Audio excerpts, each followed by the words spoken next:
be like our classroom, like we were homeschooled, like it would be underneath where, it would be underneath his bedroom, and he would always be dancing, so you would always just hear stomping and stomping, and then like dust from the lights would come down. Wow. His hair is so crazy. What? Did he want his hair like that? Did he grow it out like that? Our dad never wanted him to cut it, and he was always too afraid of scissors to get it cut. So I mean, it's cute like that. I don't want him to get it cut, No, it's really cool. or at least like keep it down his shoulders, or get it cut like how my dad had it, because he looks like my dad. So Yeah, he does. Your dad always had the long hair. lots of different hairstyles actually. Yeah, he had the Jerry curl. He had the Jerry curl. He had The afro. and he had that really short one. I like that. That one was cute. Yeah. The short hair, actually. And he had bangs. I don't remember when he had bangs, but he did. It was kind of weird. Yeah. Do you have like a favorite, like Michael Jackson era? Because you know he went Yeah, he did. A favorite era? like a fashion or whatever. Yeah, like I would say. Well, I mean, I've always loved the '70s. I'm a hippie, but I love the Jackson 5, like the way they dress, the way they dance, their music, and then I love the '80s, kind of when he went through the '80s. Well, he was huge in the 80s. I mean, we're rolling. Give me I guess. 1 second. Sorry. I'm going to ask you to redo that one if you would. So you've obviously probably seen a lot of his performances online, like when he did the moonwalk for the first time. Yeah, that was amazing. Yeah, when you see your dad like just dance and do these amazing things, what do you think? I was like, wow, I wish I could do that. He promised me he would teach me how to moonwalk. Never got around to it. Did you guys ever dance together or practice in the studio? Sometimes, like he taught me how to like pop and lock a little bit, but Did you guys ever sing together? Or? yeah, he taught me a lot of keys. He taught me how to go like really high and then like really low. That's why I'm able to do soprano and in choir. So. You know your dad's been performing since he was 5, right? Or even Yeah. 5, 6, 7. And now you want to follow in his footsteps. Yes. But your dad has also said publicly that he felt like he lost his childhood. How do you feel about potentially going down the same road as him? Well, I mean, it's not that we like really have a choice. Like we were kind of born into it. So either way, it's not really going to be different. I don't think. Did you learn any lessons about your dad's fame now that you are obviously going to have Yeah. fame? Like be careful and make sure your public image is always like spotless. Because people will try anything against you. Well, your dad's public image was, well, he was obviously very famous, but then no one knew what he was like behind that. Yeah. Well, I mean, he was very loved all around the world. He was also really hated. But the only reason he was hated was because people were jealous of him. Hated? I don't know. It's a strong word. A lot of people there are a lot of bad people out there. Is that what your dad told you, or do you feel? Yeah. So, how do you plan on getting around that? There isn't really a way to get around like the haters, but I mean, only way to just get past them is just ignore them, like don't let them faze you. What do you want the world now to know about your dad that they may not have ever been able to learn? Well, I mean, he was just an awesome, like down-to-earth, old soul. He was awesome. Old soul. Yeah. What was your relationship like with him? What was the dynamic?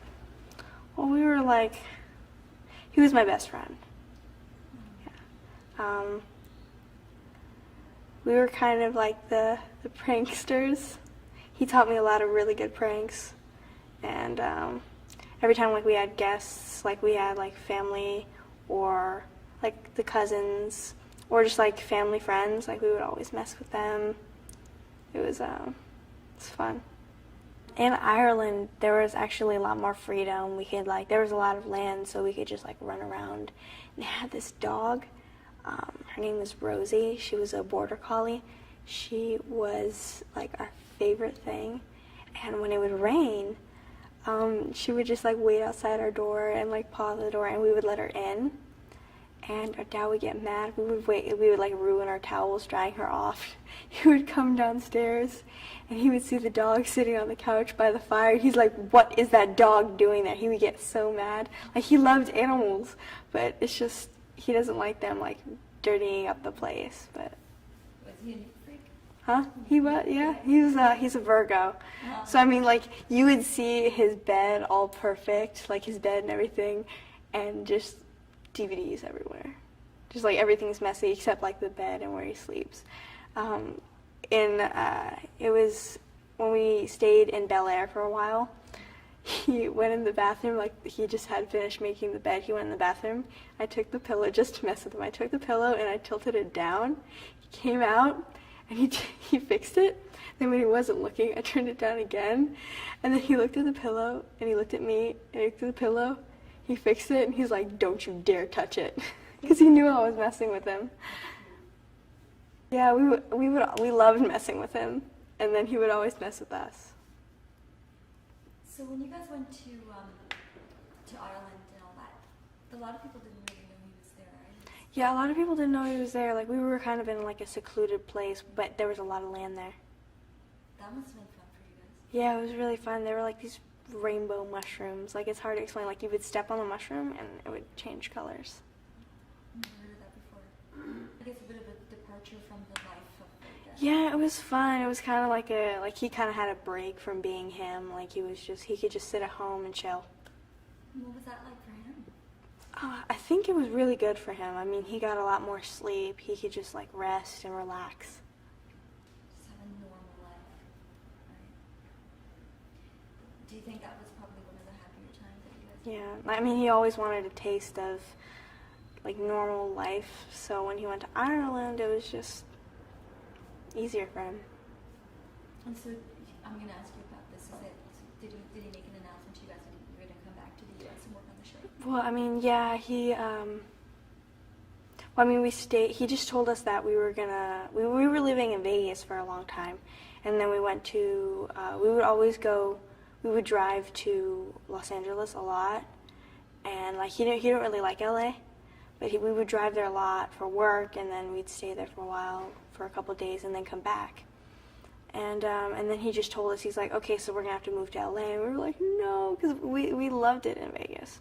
So we had to move, and moving always took forever because we would always constantly move. And we just lived there for a while. I had my 11th birthday there. And then he finally told us, he's like, "Okay, so I'm going on my last tour," and like we were really excited for him because he told us that we were going to be living in London for a couple months, like over the summer. So we were really excited. So moving around all the time, did you enjoy doing that? I mean, it was fun. I mean, moving, we were like, "Oh, we have to move," but I mean, visiting several different places was awesome. You must have learned so much. Did he always try to educate you on the culture? Well, I mean, like we had like a homeschooling teacher, and every time, like when we were living in Ireland, we learned about like myths about like banshees and leprechauns. Then we were in Japan, we learned about Chinese dragons and Japanese dragons and all like kinds of stuff. What's a banshee? A banshee's like this screaming spirit, and like if you hear the screaming spirit, then it means you're gonna die, and she's gonna come after you. That sounds scary. Yeah. So were you excited to watch the show? This is it? Yeah, we were all excited, and he told us that we were going to sometimes be able to go into the audience and actually watch it perform, so we were really excited. Like, and This Is It, like a lot of the outfits he wore, like there's this red shirt that he wore with an ankh on it.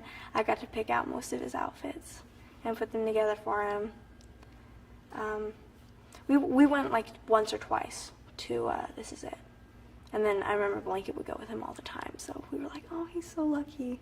Like when we were homeschooled, like we would be in the den, and that's where we would learn. And his bedroom was like right above ours, so when he was dancing, he would be stomping on the ground, and the dust would like come down from the ceiling. You just hear stomping and stomping, and the teacher would get scared. She's like, "What's that?" I'm like, "Oh, it's just our dad dancing."